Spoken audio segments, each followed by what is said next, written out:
I was thinking of we could just talk about like Illich, which is funny. I didn't even know how to say his name. I thought it was like Illich or something. And I Yeah, heard yeah, you say it on your conversation with Carl Mitchell, right? right. And um, yeah, and that's funny yeah. because I usually would say Ivan, and then heard Hmm. Carl. Then subsequent, I've talked to a few other folks, and Yvonne is the preferred rendering of that. So yeah, understood. It's, yeah, that's interesting. I guess I can do a short intro for you. Yeah, so I have with me Michael Sacasas. He's been writing about, I guess, philosophy of technology and ethics for like probably over 10 years, right? Right around Um, there.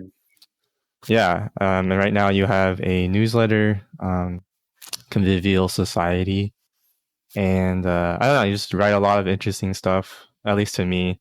And I think the first time, I think I heard you before, but the thing that caught my attention was when you wrote Fortnite in the Good Life. Right. Just because I was like pretty interested in gaming, and you had an interesting take on like all that. I mean, we could talk about that too, pretty briefly, but yeah. Sure, whatever you'd like. And that was, as I said in that little newsletter, gaming is not my beat.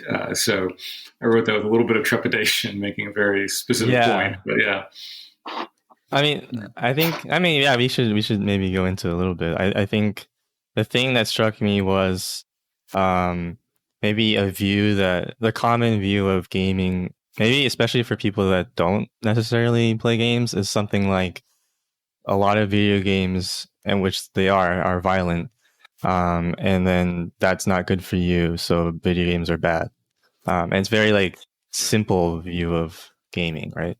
right. Um, And I guess for people that do play games, it just seems very.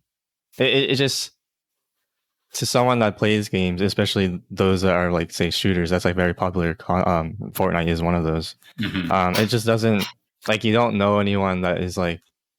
It just doesn't make sense at all. I guess that viewpoint. But I guess you were trying to get across the point that maybe Fortnite is bad isn't really what you should be thinking, but rather the opposite question of like is Fortnite not just good, but like does it promote certain type of character in people when they or when they're playing and that kind of thing? Right. Yeah. So that was generally the idea, right? That instead of sort of focusing, so I'm of the age where when I was gaming, Super Nintendo was the platform that was really popular, and Mortal Kombat had just come out, and a lot of the same type of stuff was in the air about Mortal Kombat, its violence, how graphic it was, and I played a good bit of it with my friends at the time. Never really felt tempted by violence, and so I kind of get that idea that yeah, there's a tenuous connection here, and there's a good bit of debate in the literature about whether there's any kind of causal relationship or not. Um, but right, whether that can be established or not, it seems that if we think about it, and my default here is to kind of think about these things through a kind of virtue ethic lens, where we're kind of asking the question constantly, right? Not is this one thing right or wrong necessarily, although that's an important question to ask, but what kind of person am I becoming? What kind of habits am I inculcating? What will those habits make of me in the long run? And then we're also sort of asking, not just am I avoiding bad things, but am I pursuing good things, virtuous things? And so that's a frame that doesn't offer a simplistic answer. You don't just sort Right. of insert Fortnite into that and come out with a yes, play it, no, don't play it kind of response, right? But I think it helps fill out, give a little bit of more thickness to the moral reflection that might be involved, right? So that it complicates it and highlights some ways about of thinking about the problem, which are not, again, easily reducible to a set of rules or, just play it for 20 minutes a day and you'll be okay kind of thing. Yeah. Yeah, I think I appreciate that sort of thinking where, um, I mean, if gaming has become so important in our culture and you see that it's a big part of life, then we should Actually, this is something I was talking about with my friend the other day about just like behavior of people using technology, and how from a programmer point of view, if you're the, quote unquote expert or the person making it, when you see how people use your software, one reaction, the obvious reaction is like, oh, they're doing it wrong. And so that means I should prevent them from doing that in the first place, instead of realizing like what is happening so that they will do this kind of thing. So one example is how, with on your desktop, you have all these icons, right? And you can like sort them, you can drag them around. And some people, they have a very specific layout for where all their icons are. And if you mess that up, like say you sorted it alphabetically in a list, it would just ruin the whole thing. Right. And so some people might be like, well, why don't you just use alphabetical order? Or why don't you just have no icons or something? And I think there's something important about an attitude of understanding like what leads someone to do a certain behavior. So same with the gaming then, instead of saying, oh, gaming is bad, why is it happening? Yeah, and even sort of what desires is it fulfilling? What role is it playing in social life? One of the interesting dynamics about gaming today is the kind of sociality that it inculcates. I was about to say that it has a social dimension, but I corrected myself because when I played with my friends, it had a social dimension. We were all there, in a room playing together, and it was a kind of artifact around which a certain kind of social interaction formed. Now that social interaction is happening in a different mode, in a different shape, and I think asking the question, what are the outcomes of this? What are the differences, and paying close attention to, as you say, how this is being used, I think is always important. Yeah, if you think there was a trend of like this idea of couch play, where people are around. Oh, actually, before that would have been like arcades, right? And that was a certain experience where you had to go somewhere and you would meet, and actually a place to meet people. And eventually, like we had home consoles where you would go to someone's house, you would have LAN parties where you bring your computers with other people. That was a communal experience. And eventually, we had the internet, where now it's like everyone has their own console. You don't have to go to everyone's house. And now we have quarantine, where like even more so, right? You just kind of play. You are together, but then in some sense you're not together. Another point just to bring up is there's been a resurgence in board games too, at least in like American Western sphere, of like a lot of people just like Catan is super big, right? And that's like kind of replaced this like I want to get together with friends and like play games. We're not doing that with video games, we're doing that with board games. Right. Yeah, that is an interesting. The first trajectory outlined, right, from the arcade to the home with others to being in the home, sort of physically isolated but still connected online. Exploring what are the ramifications of those different modes of sociality. I think are valuable. And that's funny. I have Catan on my shelf somewhere, and there was a little period of time. It's been a little while now where we played with friends before kids, as people my age want to say. So that's almost that space. Then that kind of activity reverts to an analog medium in that context. Yeah, and that's I don't have any more thoughts on that in the moment, except that it seems maybe to connect with the trend towards vinyl records as a medium of choice for some people. Just interesting ways in which analog kind of reappears in interesting context. Yeah.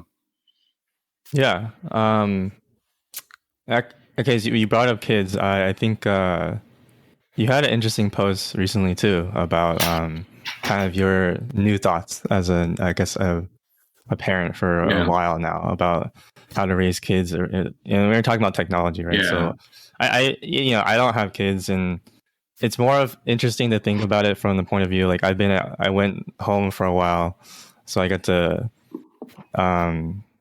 live with my parents for a few months, and then I was just thinking about how it's obvious they're still going to treat you like a kid even though you're an adult. And I even showed them the article I was talking about. I really appreciated the metaphor of like the carpenter and the gardener, right?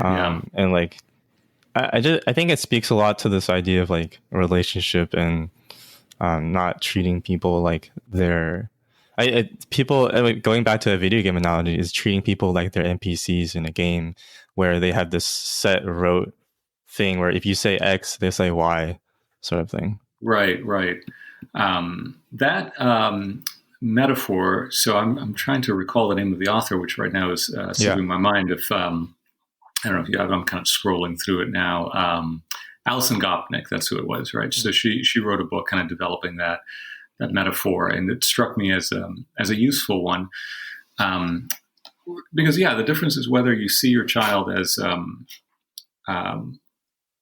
something that you can fabricate, essentially, to design in whatever shape or form you want them to come out as, and that's sort of the carpenter model, where you have a piece of raw material and then you just apply your carpenting, your parenting tools in this case, and out comes this product in the shape that you desire.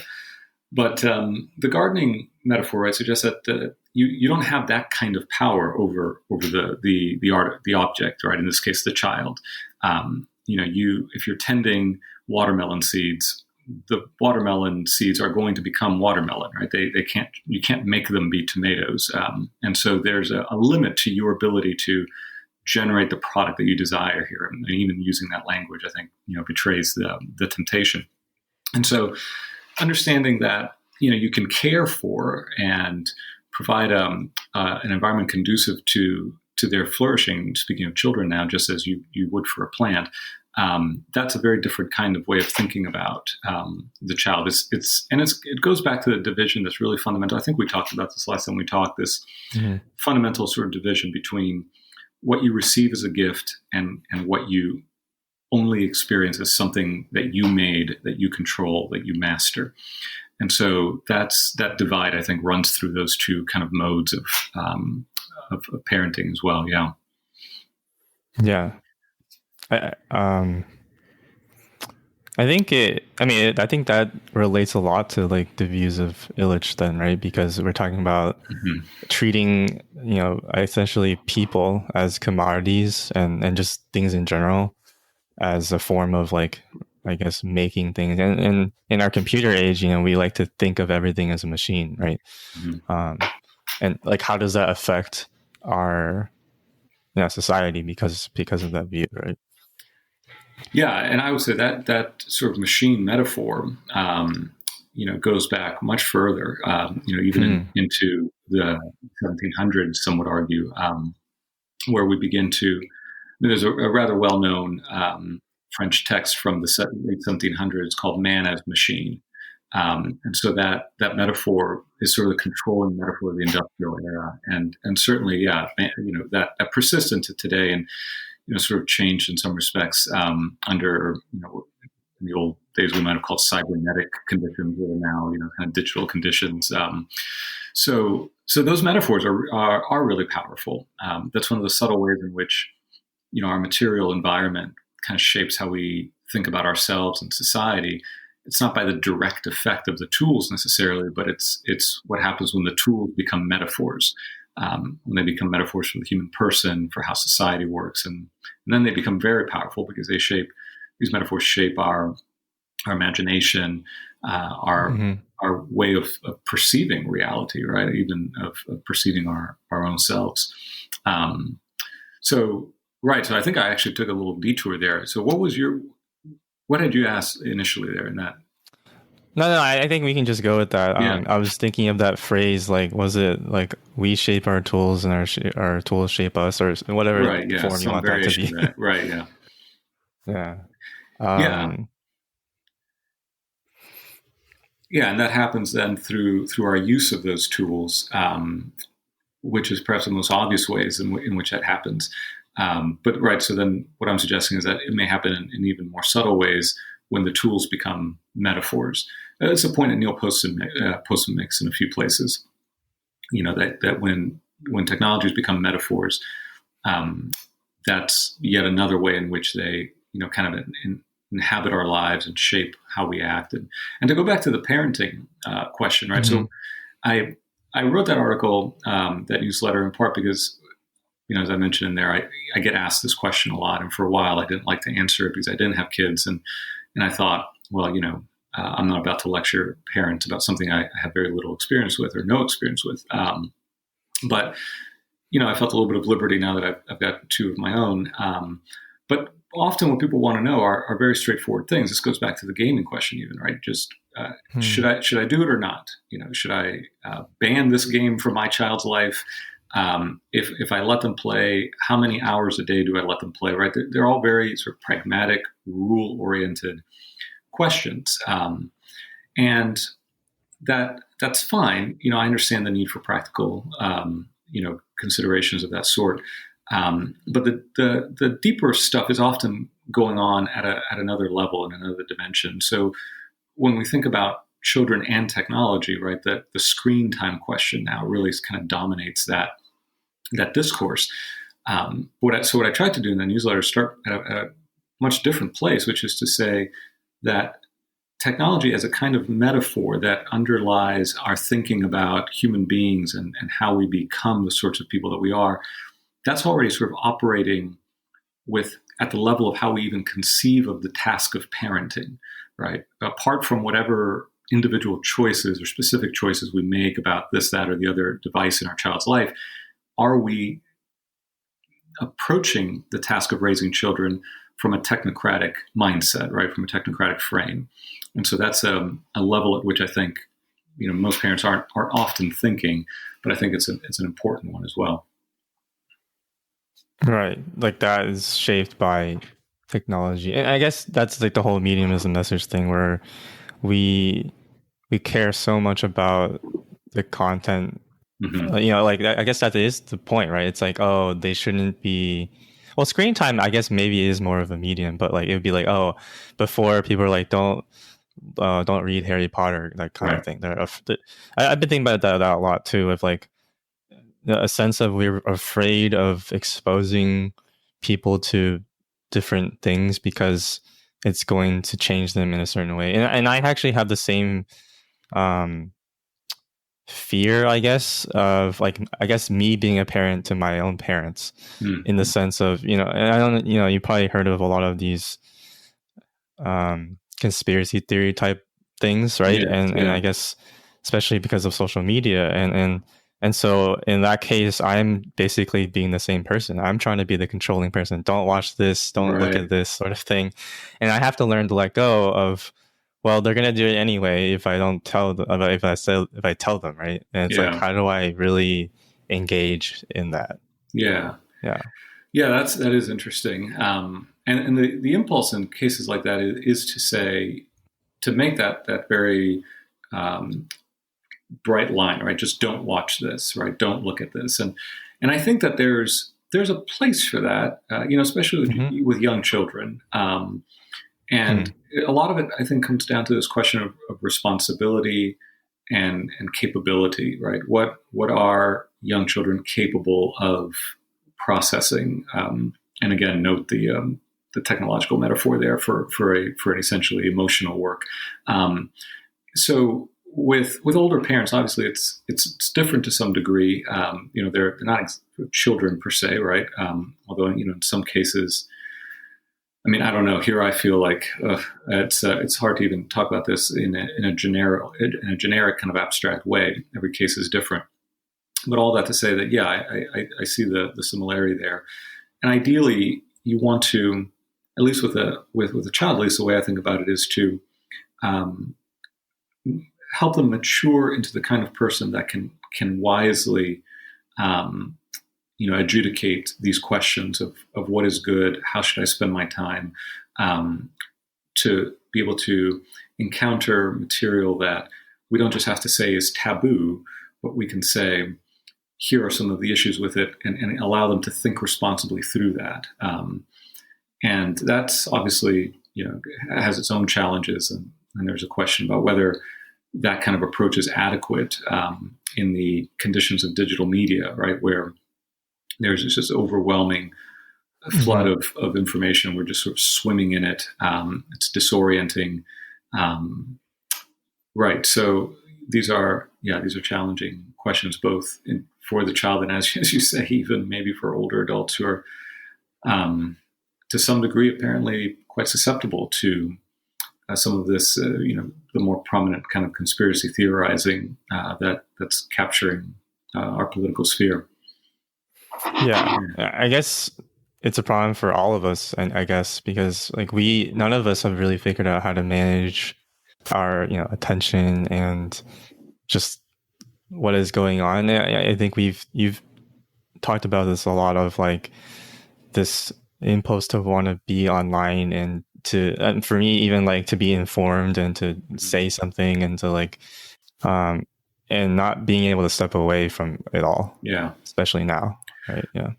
Right. And I'm glad you made that point, right? Because I'm here talking about young children and adults as if they are the ones with the problems, right? But no, that's absolutely right. Right. All of this is just, as a human being, you're in this world at different stages of life. Maybe the challenge presents itself differently, right? But we all struggle with this in one way, shape, or form.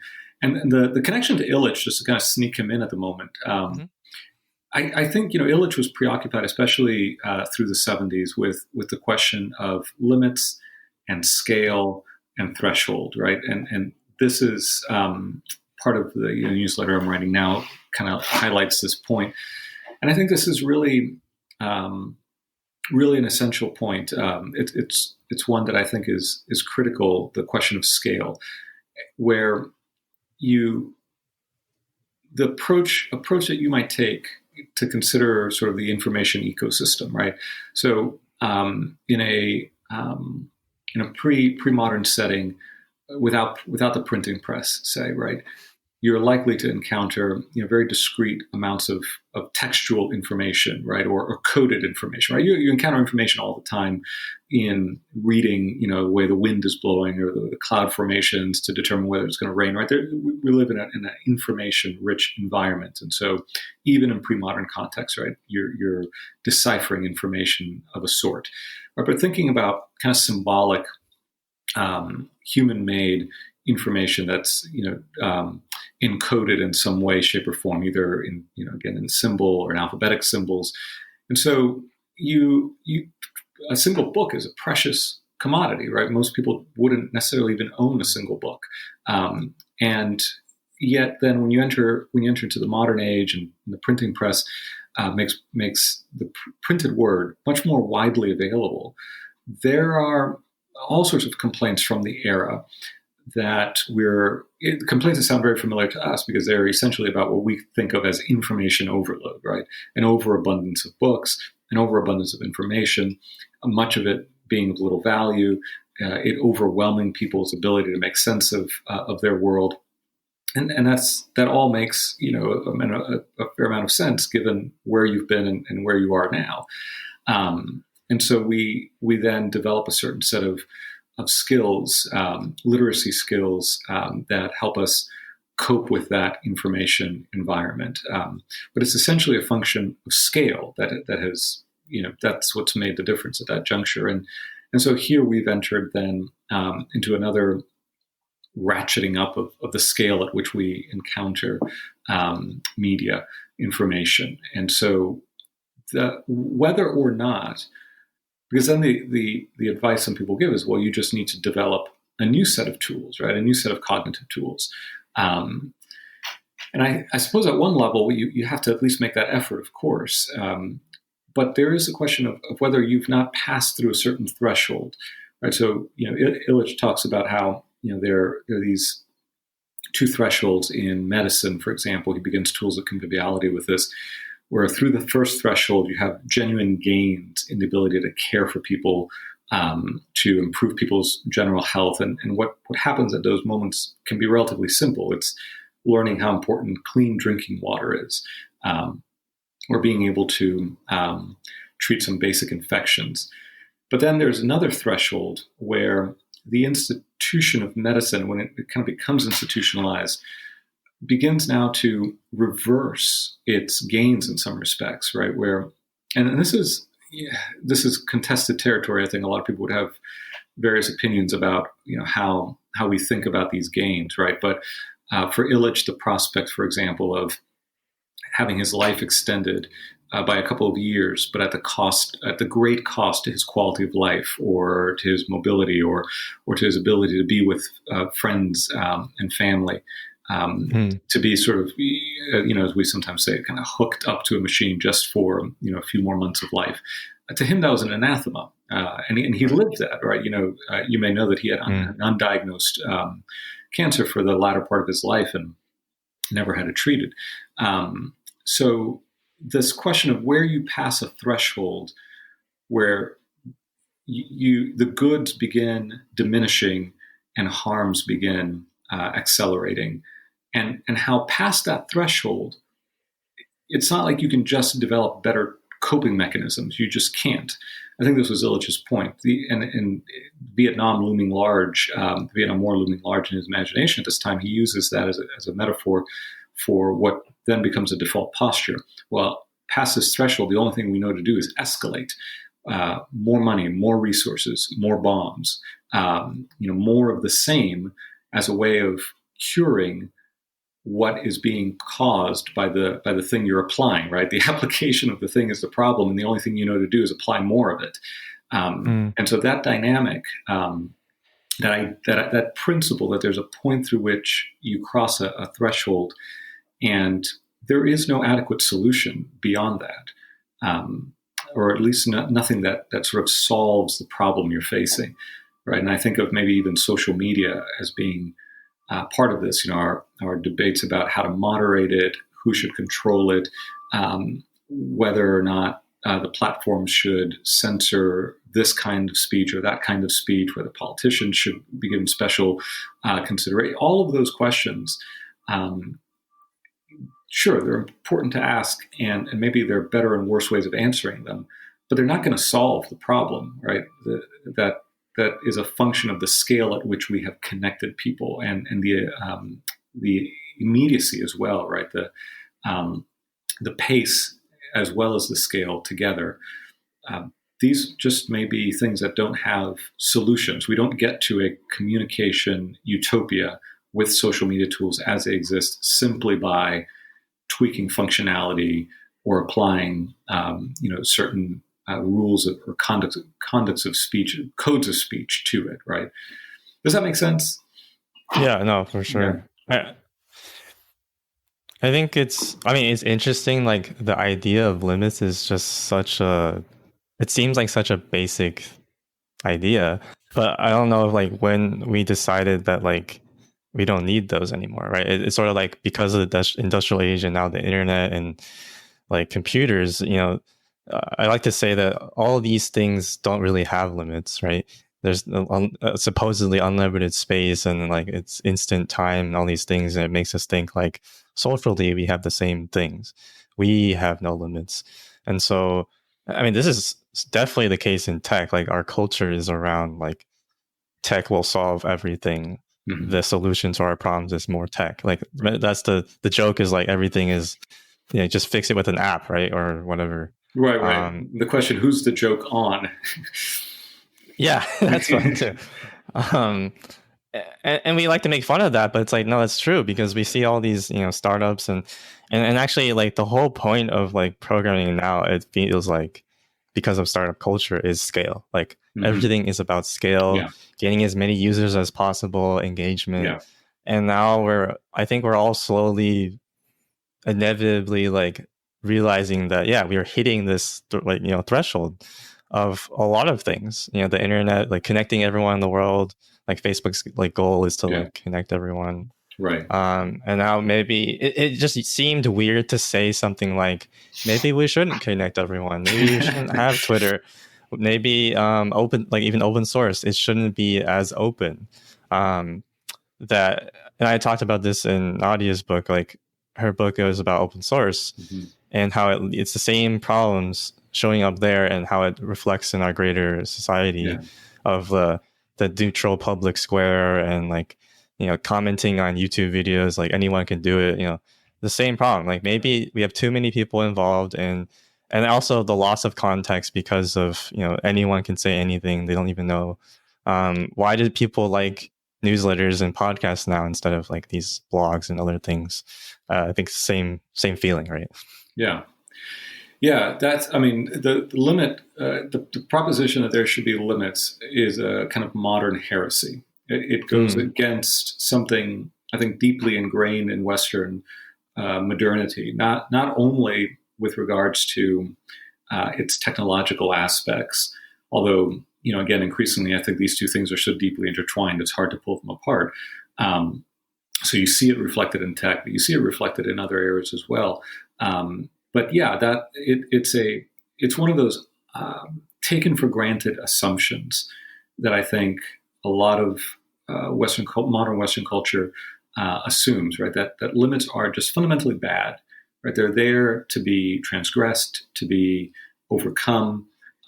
They tempt us to push beyond them, right? And so I recognize, right? So we there's a measure of caution, I think, that we should employ here, right? Because the question is, well, what kind of limits are you talking about, right? Are you talking about the limits um, that society places on the the capacity of women to participate in the civic square, for example, or the public square, or are you talking about um, in other words, are you talking about limits that essentially become prejudicial with respect to certain people, or also the question of who gets to pick these limits, what are they, how are they imposed, et cetera. So it's a thorny question, right? To simply say, we should recognize that limits are good.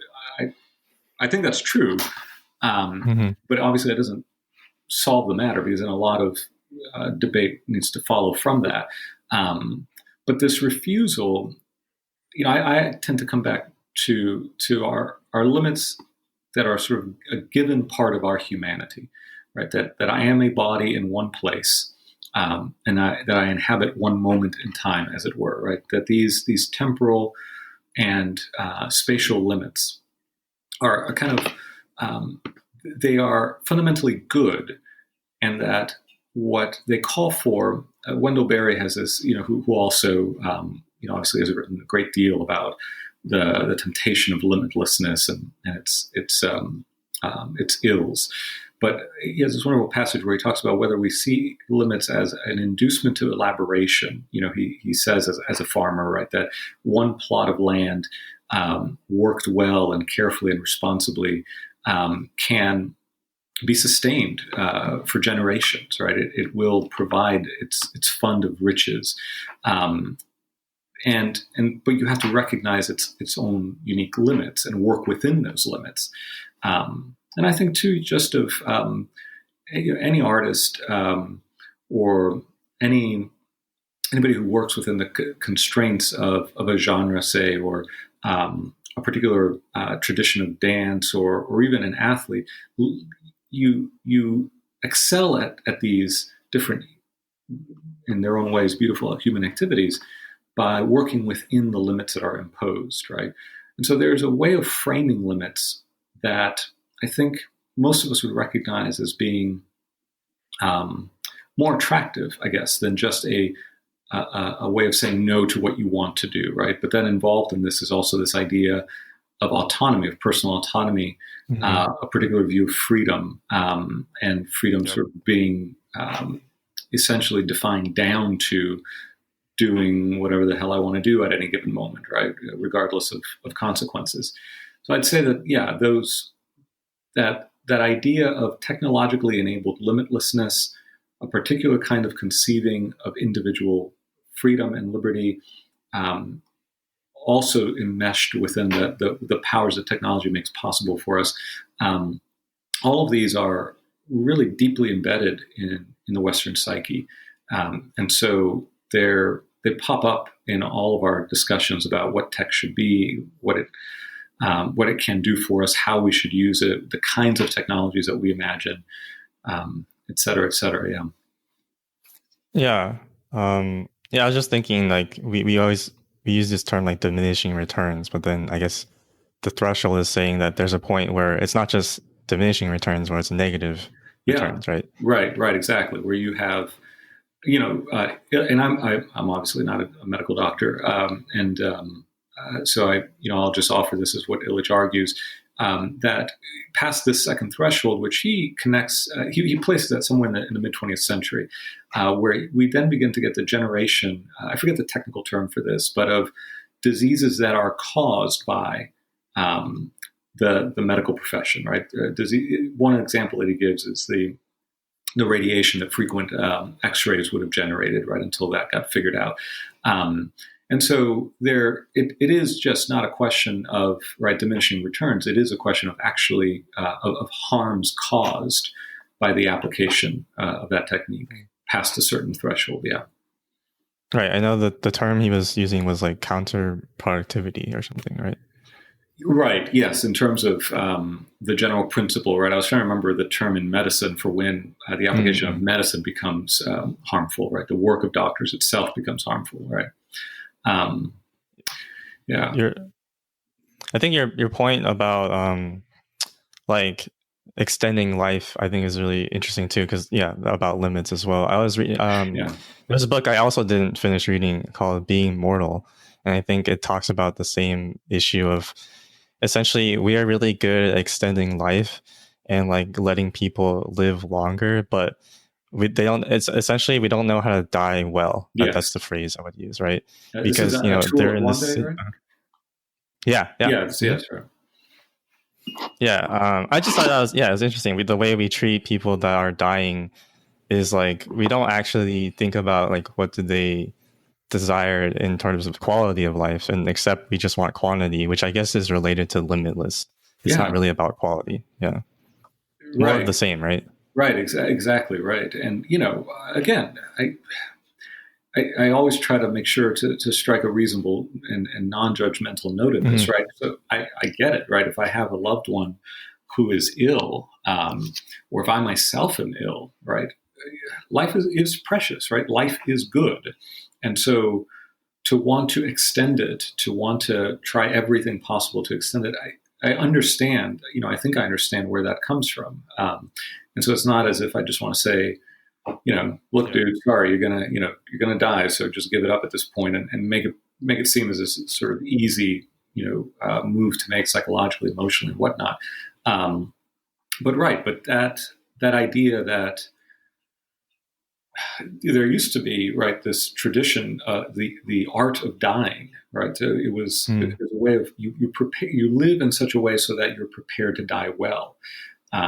That whole way of thinking about mortality, I think, and I've only read snippets of Polanyi's book, but that whole way of thinking about mortality is lost to us. And I wonder to what degree, to reflect on this, from a theological perspective, I don't know if that is a function of just coming to see that this is sort of it, right? This is the one shot you get at life, and so the only thing to do is to extend it indefinitely. And I don't know if that's part of the picture as well. Although I will say this attitude isn't just limited to secular society, right? I think you're as likely to see it within the church as without. And then we get into all sorts of other questions there, but Yeah, I mean, actually, you pointing that out reminds me of, I think you were the one that pointed me to like C.S. Lewis thinking on like not the pandemic, but like during that time, like the nuclear age, and what was it? I forgot the title of what he wrote, but he kind of spoke to this, I think. Is it Learning in Wartime? Is that the? Yeah, because there's two of them actually. Yes, they're basically kind of saying the same thing. Right. Yeah. Right. Yeah. And the one I had said it was Learning in Wartime, and there was the other one about kind of living in the nuclear age, right, with this threat of nuclear annihilation looming over us. Right. Yeah. And I think that towards the end of that essay, which is part of what I quoted in the newsletter this past summer, there's this realization that yes, you're going to die. Maybe it's in war, maybe it's in a hospital bed. Death is a reality that we face, and so the desire to extend our lives indefinitely tends to it comes at a cost, right? It comes at a cost psychologically and emotionally, and it's interesting because there's this increasingly non-fringe movement around life extension, right? Radical life extension, and the even the language or the idea of approaching death as a technical problem, right? It's an engineering problem. We just have to apply the appropriate technique, and we can overcome death. Needless to say, I tend to think this is a fundamentally mistaken way of perceiving it, but it is wrapped up with this modern technological project, right? It's something you find the seeds of even in Descartes and Bacon in the 17th and 16th century. Yeah. Right, and I guess the modern society is like, it helps us forget that we are mortal, I guess, and that, and this, in this time, pandemic time, it's like a reminder that, hey, this is possible and this will happen, and I think it's a good thing in the sense that it helps us to realize that we are mortal, and maybe we haven't thought about these greater questions of life. Like I keep pointing this out, but my old roommate just like randomly messaged me in the pandemic, and he was like, hey, I've been thinking about heaven and just like what that means. And I was like, whoa, it felt like kind of out of nowhere, and so that was surprising to me, and he wanted to talk about it, and I thought that was interesting. But yeah. Right, yeah. I mean, there was this little sort of school of art, it's the vanitas tradition, right? So it draws on the idea of vanity, right? Vanity of vanities, all's vanity, which is the old rendering of Ecclesiastes, that famous passage in Ecclesiastes, and so you have this tradition of painting, and I think it's in the Baroque period where it's especially popular, where it's just a scene of things like an hourglass, a skull, other symbolic representations of your mortality, right? Or the keeping of a memento mori, right? A remembrance of death, that you will die, right? This was, I think, part and parcel of human existence. This kind of recognition, even this focusing of your attention on the fact that you will die. Because it's, it was intended to sort of reap a certain moral reward, right? That in the sense that by being mindful of that, you live well, right? In light of your mortality. But I think you're right to say that, much of modern society is meant to keep death out of sight, right? Illich, even writing in the 1970s, and he was living in Mexico, in Cuernavaca at the time, and he talks about how in a prior generation, most people would die at home and they would be buried by their loved ones. One of the professions that he sees kind of coming up as an example of people losing their capacity to just care for themselves was the sort of the professionalization of burial and the disposal of the human body. And so you saw death, right? This is the point, right? Death was amongst you, right?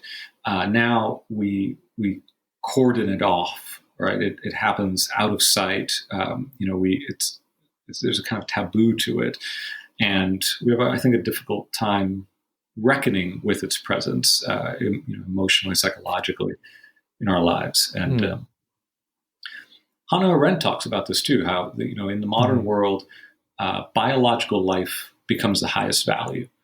And it basically trumps every other value. So there are a lot of, I think, different sort of theoretical strands that kind of land at the same place, which is, that we now view biological life as this thing to be preserved at all costs, right? And that this is in some respects, a uniquely modern attitude. Yeah, I was thinking about how you said we don't really see it. And I was thinking, I guess we don't really see it coming too, in a way, because just thinking about how like maybe people live in different places, the way you find out is like through a phone call or something. Yeah. Whereas before, if you were living together, it's like an obvious thing. Yeah, right. Yeah. Or even, John Donne's famous poem, right, For Whom the Bell Tolls, right? The idea that in your community, right, there would be a public announcement of the death of a member, that everybody would sort of know that this had happened, this had transpired. Right. Oh, that's interesting. So this sort of reminds me of how in some ways, when people like say they leave their job or they leave the city or they leave their church, it's not always announced. That people just kind of like leave, Yeah. and then you find out a few months later, like, oh, what happened to this person? They're like, oh yeah, they left, Yeah. and but at the same time, we have the opposite of thing of like, well, I know exactly what someone's tweeting or Yeah. taking an Instagram photo of their food, but like not these things. And I think that's interesting dichotomy. Yeah, it would be interesting to explore, and I've not thought about that, right? To explore what is it that we highlight with our new tools, and what gets foregrounded, what gets backgrounded, right? Yeah, that is an interesting dichotomy. Um, I guess this is not a good transition, but I figured we should talk about just the word like conviviality, and because we've been Sure. talking about like living within bounds. I think that Yeah. seems to like freedom and Yeah. what that means to Illich, right? Yeah. Right. Yeah, and I think one of the things that I've appreciated reading through tools for conviviality, and I skimmed it, just again this morning, getting ready to talk to you about Illich. And one of the things I was going to highlight in this forthcoming newsletter are these two sides of one coin for him, and this sort of gets at the level of the ultimate values that I think are sort of driving. Although I don't think he would have liked the language of values necessarily, right? But these ultimate goods that are driving his writing, his theorizing, and how much of it ends up being about, on the one hand, a kind of freedom for the individual, a kind of autonomy. And I think if we just left it at that, right? So there are these snippets of Illich's writing, I think, which someone with libertarian tendencies might sort of pick up and say, this makes sense to me. This is what I'm talking about. And I don't want to caricature, the libertarian mindset necessarily here, but that there are these passages that highlight our ability to just care for ourselves, right? To assume responsibility for ourselves. This is part of Illich's critique of the medical profession, is that we lost sight of how to just be responsible for our own health, right? Or even to be able to declare ourselves sick. But now, are you really sick, right? Do you have the doctor's note? Do you have the diagnosis? So we lose control over aspects of our own living, and that control is handed over to different professions or institutions. It's outsourced. Yeah, right, in a sense, and we're de-skilled, as it were. I don't think that's a word that Illich uses, but we're de-skilled, not in a particular kind of technical skill, making widgets for the factory or whatever, but we're de-skilled in some aspect of being human, right? Of living as a human being in the fullness of our sort of moral integrity. And so that's one aspect. But the other side of that coin that I think Illich always joins together is living also in mutual interdependence, right? So it's not just that I learn to take care of myself in this radically individual manner.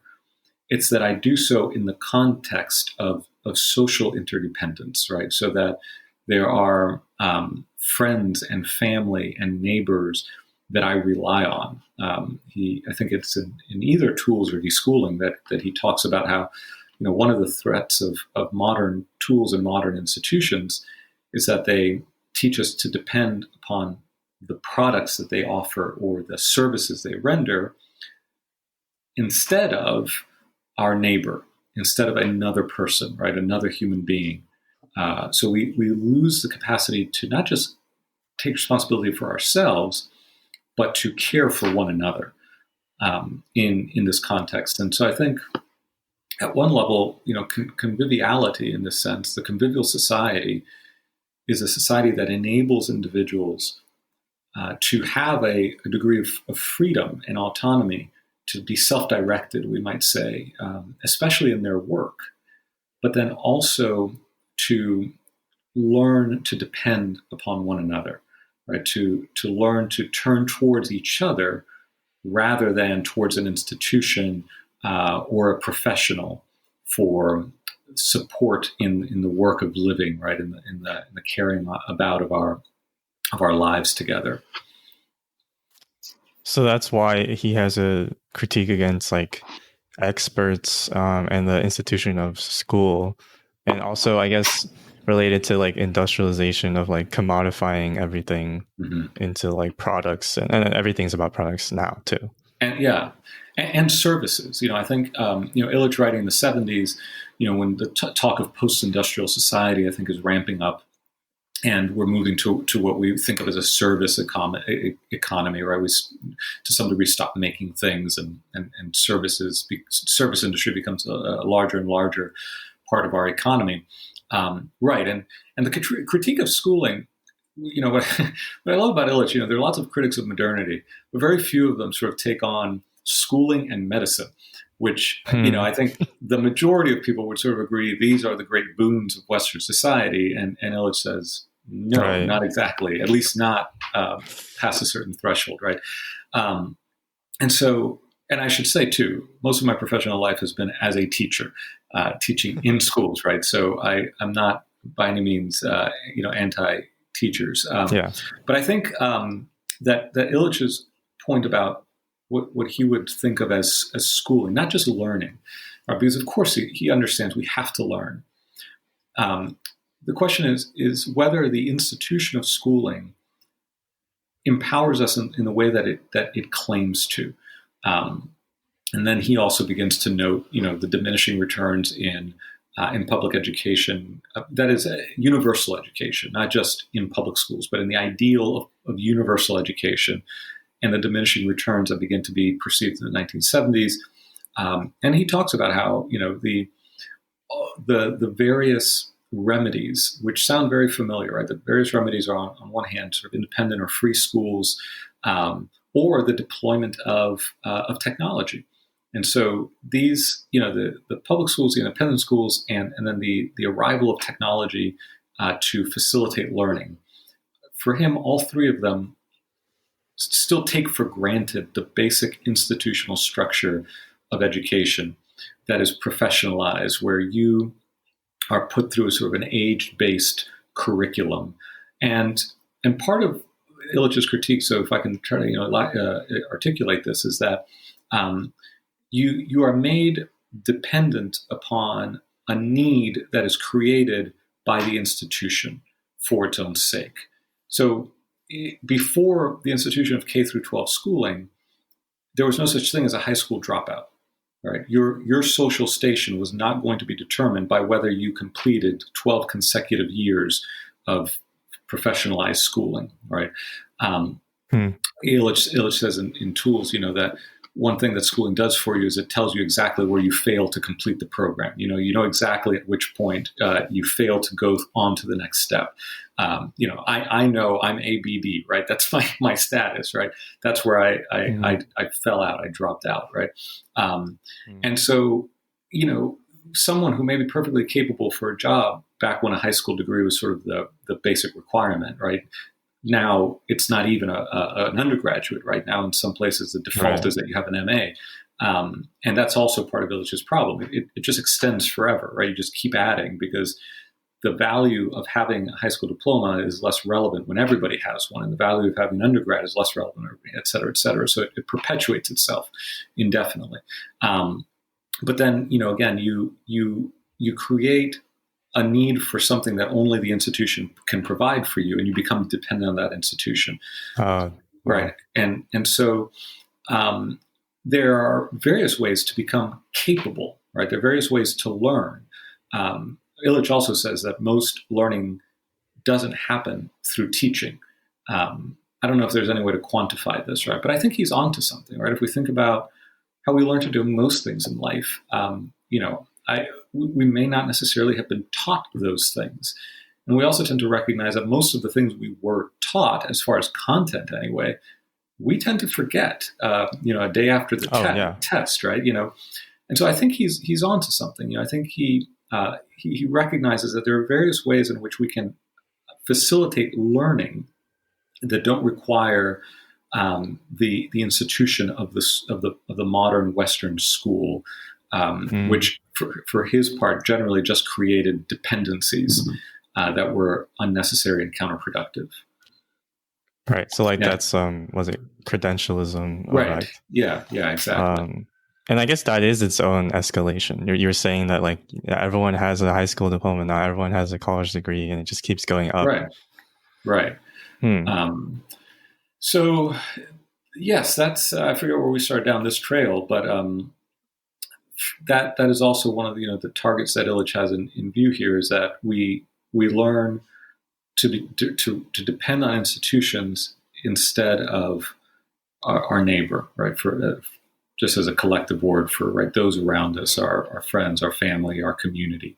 Um, So it's like, how do you merge like the individual thing and the community aspect? Yeah. Right. And I think Illich holds those two together, right? And we do a Hmm. bad job of that. We tend to either swerve towards a kind of radical individualism where we just sort of take care of ourselves and we're self-made and we pull ourselves up by our bootstraps and we have that kind of strand. And then maybe we have a kind of collectivist strand where, the individual exists for the sake of the collective, right? And I think Illich manages to to kind of hold on to both of those, to the value of both of those, and to recognize that they exist in their best form only to the degree that they exist together, right? And so that's I think a really valuable strand in Illich's work, and a lot of that I think towards the end of his career increasingly sort of gets tied up with the idea of friendship and hospitality, and one of the things I've been reading lately is about the crucial role that a certain interpretation of the parable of the Good Samaritan played in his thinking. So we haven't mentioned, so maybe we should mention it for those who don't know. Illich was a Roman Catholic priest, and he got into a bit of trouble with the hierarchy in the late '60s, and he never ceased being a priest, but he did cease practicing the office of a priest in an official capacity, and it was sort of his obedience, as it were, to the church at the end of the day. So that there is a theological strand to Illich's thinking, although it's not immediately evident in a lot of his best known work. But the parable of the Good Samaritan was extremely important to him, and it kind of captured this notion of the importance of recognizing in the other a neighbor to be cared for, right? And he makes the point that we tend to think about the parable as being about what we ought to do, when it really is an answer to the question, who is my neighbor, right? And it's and for him it's just that moment of grace in which you recognize that even your enemy can be your neighbor, right? The person who your society defines as somebody that is entirely other and in fact an enemy to you. In that moment of humane encounter, right, we can recognize them as our neighbor, and be hospitable to them and recognize their humanity, et cetera, et cetera. So I think that that was, and that can only happen on a certain scale. I would add, right, the scale of of the face-to-face encounter, as it were. Right, exactly. Because if everything is, I guess, distanced, you wouldn't even notice that person at all, even because they were walking across and they saw them. And in this time, like if you're just at home, is that gonna happen? How do you do that? If it's just an avatar that I'm engaging with, that's not. I don't see it as an excuse, right? I mean, I think you should still have the presence of mind to recognize this is a human being that you're harassing or threatening or being vile towards. But I think that the distance, in some respects, makes it easier. It invites that behavior, right, in a unique way. It's a loss of intimacy, right? That's right. Yeah, and it really it's back to this question of respecting our embodiment, essentially, right? That there is something. I mean, this is great. I'm glad that we're talking at a distance. We wouldn't have this ability to do this, right, apart from the tools that we're using. And like I mentioned, I think that even though I've kind of written about how Zoom is inadequate and some of the problems with it. The fact that I can see you as I'm talking here, that's valuable. Now, if there were 50 little screens, obviously, to keep track of, we lose that. But at the scale, this works, and that's fine. But at the same time, I'd love to be sitting across the table from you, right? That would be a closer approximation of an ideal, right? And that I think was very important to Illich. Spent a lot of his life convening groups of friends that would spend time just talking, discussing, conversing, eating, drinking together, and that was a foundational practice for Illich. Practice, yeah. I was thinking about how how would Polanyi's thought kind of correlate to Illich, and because Polanyi kind of emphasizes the importance of tradition and ultimately meaning the importance of authority. Mm-hmm. And I'm just wondering, at the outset, that kind of seems like it's opposed to this idea of no or less institutions, no experts. But I think maybe he was critiquing a specific part of it, or teaching itself versus Polanyi. He emphasizes the importance of mentorship and a master sort of thing, the martial arts aspect. And I don't think that's the same thing as teaching, because you are learning, because Polanyi's whole thing is about tacit knowledge. Mm-hmm. And that's not, teaching doesn't work where you say a bunch of stuff and they get it. You have to live with them. And maybe that is a lot more communal. Yeah. So that's where I feel like they could be complementary in there. They definitely are. In fact, towards the tail end of deschooling, Illich writes explicitly about that master-teacher relationship. Right? He recognizes that is essential, but that those things should be entered into. That you don't require an institution to enter into that. I think is part of the and that you pursue that relationship, and you certainly it does certainly involve, as you say, a kind of submission to authority, right? That the master practitioner invites you into a kind of a relationship where you can't just sit there and say, well, no, that's not the way it's done, right? There's a sense in which you're submitting to them. And that relationship was very special for Illich, that kind of master-pupil relationship, I think, the language that he uses. So I think on that score, you would find a great affinity between Illich's thinking and Polanyi's. I think Illich would recognize, as Polanyi does, that some of the most important kind of learning, especially with regards to certain skills, can only happen in the context of that relationship. And then that relationship itself becomes a kind of friendship in mutual pursuit towards some greater good. I was listening to Makoto Fujimura, I think I pronounced his last name correctly, the visual artist, talking about this very specific kind of art that he has learned through long hours of apprenticeship to a Japanese master, and how they now have this, very close relationship, right? There's a bond that has been formed there, right? And so you're back at this ideal of friendship undergirding, so much of our human relationships. That reminds me that a lot of times creating something with a friend builds a relationship, mm-hmm. a very specific kind of relationship, versus just just chatting or something, right? Right.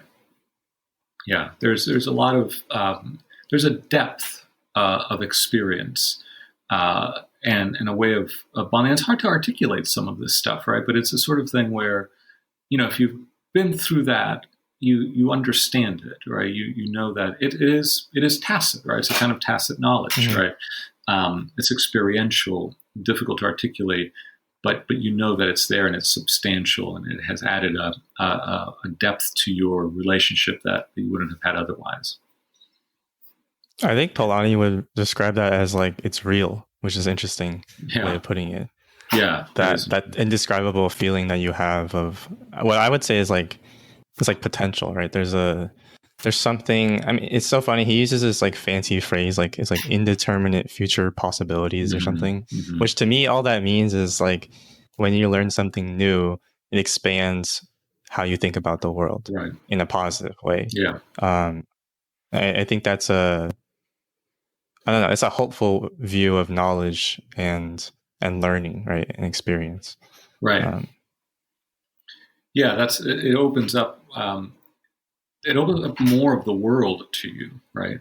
I don't know if this is. You can tell me if this tracks with kind of this line of thought in Polanyi, but I think of listening to the late Richard Wilbur, American poet, who was talking about the value of language in terms of naming and recognizing reality, right? So, I grew up in the city. I grew up in Miami, and there were trees, right? That's it. That was my category, right? For tall green things, there were trees. I couldn't distinguish between an oak and a maple, or any other number of trees that we might encounter. They were simply trees, right? And birds were a category, right? The cardinal stood out, but beyond that, right, I couldn't identify, the robin and the mockingbird and all of that. But once you learn to name those aspects, it's not just that you can show off and say, oh, look, that's a sparrow and that's this particular kind of tree. It's actually that you see them in a new way, right? Or you just see them, period, right? This is a remarkable thing, right? Yeah. That they appear to you in a way that they wouldn't have simply because you have learned to name them and to recognize them. And so in that sense, they become real to you. You have an access to reality. Of course, it was always there before you. Right. But the kind of creatures that we are, to simply look at the world is not to see it. And so we need to learn to see. And part of that, I think, involves the learning to name the world. No, I think that's exactly his thinking, because it's showing that knowing and learning itself is a skill that you have to develop, that you might not have before. And like what you said, this assumes that there is an objective reality outside of ourselves, and it's not that it's all just it is our perspective, but it is in a way hidden, even though like our eyes can literally see the bird, but because we don't recognize the pattern of that bird until we develop the language and the skill for that. And I think that's exactly that's what tacit knowledge is about. And I guess maybe that relates even to like McLuhan and like how like technology is an extension of our body, and like how knowledge is an act, right? It's not just passive, but it's and this relates to this idea of personal knowledge, right? If that's true, then the person is so important to the act of knowledge, the person itself. We're not trying to distance ourselves, and we've been talking a lot about distance, right? And how if we think closeness in relationship is so important, he thinks that's at the core of knowing. I like this metaphor of, we in a Christian like setting, we say that like it's about a relationship with God, right? And so I know Esther Meek is a scholar for Polanyi, and she talks about how like knowing it's almost like a dance, right? Where you are communicating in a way to the thing that you're trying to learn. And that helps us to relate, because some people might think to themselves like, how can I know God? God is so unfathomable of a person. Assuming that he's someone you can know at all, but he's like, that's not any different from knowing other people too. And like building that,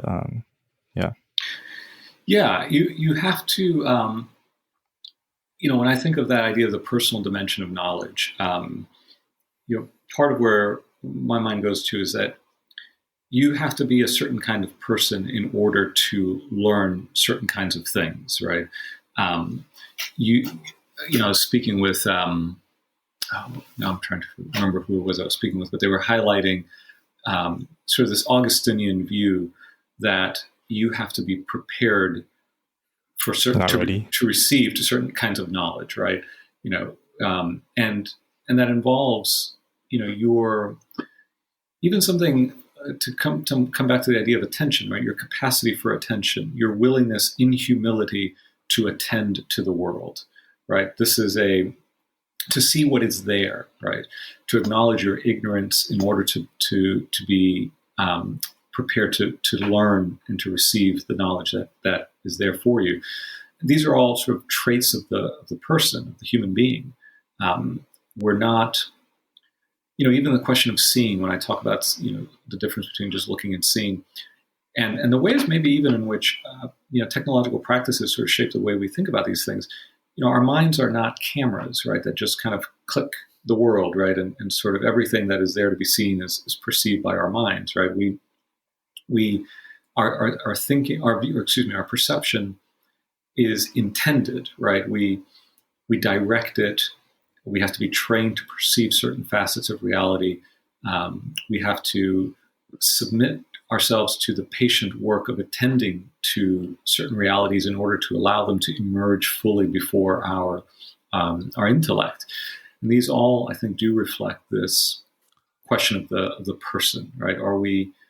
Have we become the sort of person that is able to receive the particular kind of knowledge that is in view here? I think that gets into we've been talking about perception. Polanyi has the fancy term he uses to explain knowledge is what was it, subsidiary and focal integration. Mm-hmm. And I think there's a lot of fancy words, but subsidiary is the environment. It's the things in your periphery, I guess, and then focal is the thing that you're Mm-hmm. putting your attention on. But he's saying, so something that was hard to understand was, I thought that tacit knowledge would mean like implicit, right, and versus explicit. But he's actually saying it's not the same. It's the integration of both of those things together, where in order to pay attention to something, you have to simultaneously at the same time, you're using the clues to help you pay attention to something. Mm-hmm. If that makes sense. So, and if you start paying attention to the clues, then now you're not paying attention to the thing you were looking at. So, example is like piano is like a really simple example of like, I'm playing the notes, right? My body has learned to play the piano, right? And I can focus on the piece, the actual music itself. That's the focus. The subsidiary is like the notes that we're playing. But if I start focusing on the notes, then I won't be able to concentrate on the music itself, and then probably start playing badly. Just like riding a bike, you're focusing on the bike versus like the road. Yes. Same idea. Right. I think this is, it seems to me like a common feature of most kinds of what we might think of as embodied knowledge, right?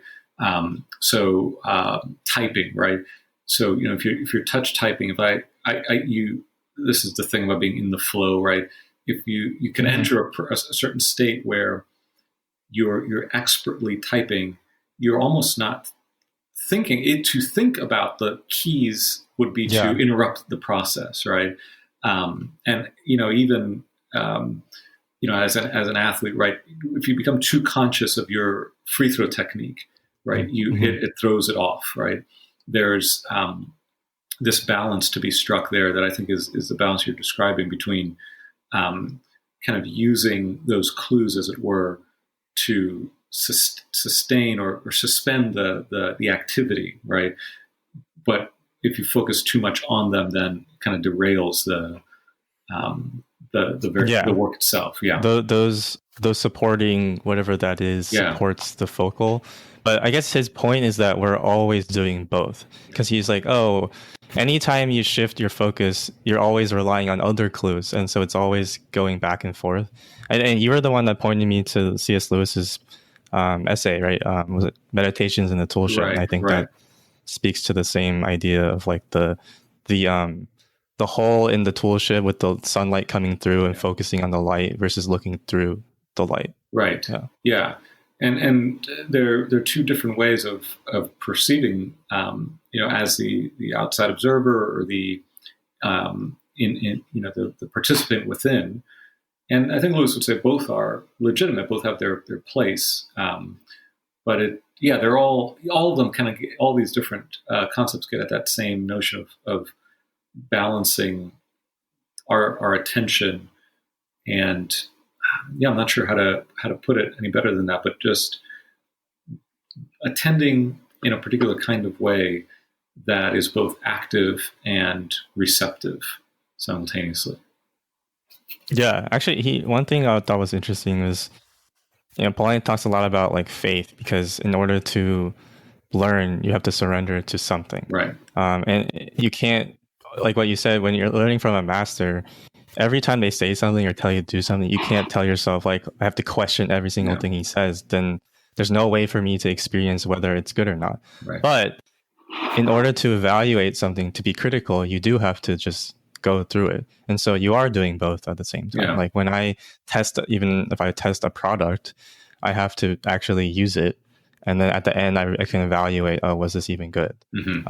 And I think maybe something I've been thinking about is like, because of, you could say, services, products, institutions, all these things, algorithms, they make us not willing to make that choice anymore. The personal choice of, I guess, some kind of discernment into like whether something is good because someone else is telling us that it is good objectively.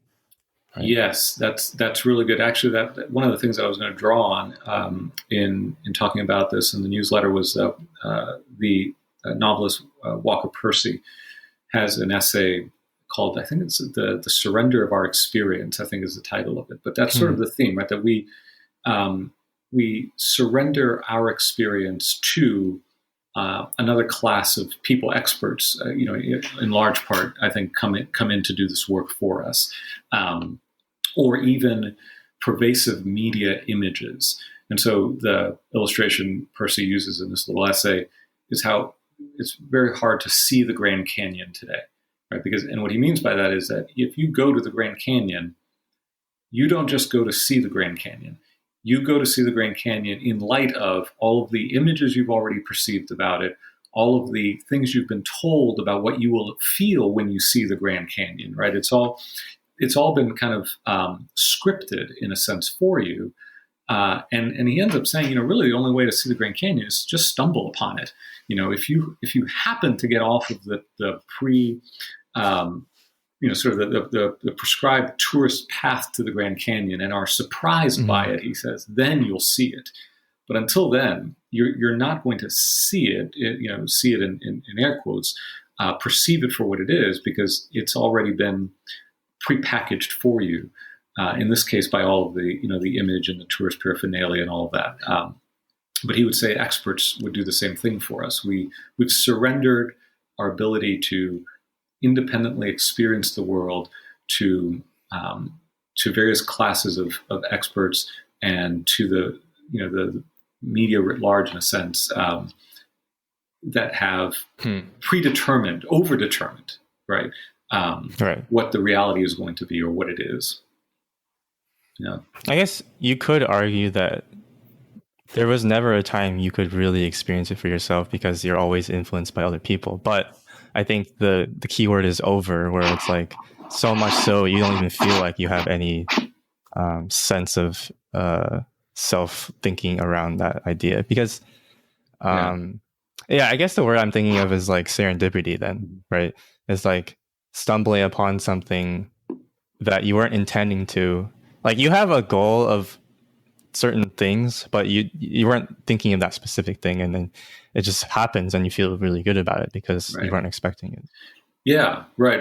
And I think that kind of describes his Percy's description of how you kind of actually get to see the canyons, where you serendipitously sort of come upon it before you realize it. It reminds me of being in Florence and knowing that I'm working my way towards Il Duomo, the famous, red brick, orange brick building that you see in all the pictures of Florence, right? It's a cathedral and there's a tower next to it. But the streets are so narrow and the buildings are high. And so you don't really, it's a huge building, but you don't see it until you, well, in my case, turn a corner and there it is, right before you. And it does, it catches you off guard and you at least, it was a great experience for me, right? That kind of, I know I'm going here to see this, but at that moment I wasn't ready to see it. And so it struck me in a unique way. Yeah.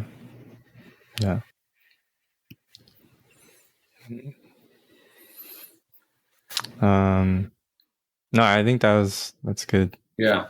I don't know if there was anything. I think we can end it there, but Anything else on your mind? Just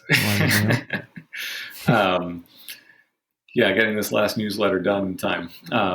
No, that was good. We covered. We went all over the place, but that was a good amount. Yeah, that was good. That was good. Okay. Yeah. Awesome. Yeah, I think everyone should check out the newsletter whenever that comes out. Yeah. Yeah. Awesome. Yeah, it was good talking to you. Cool.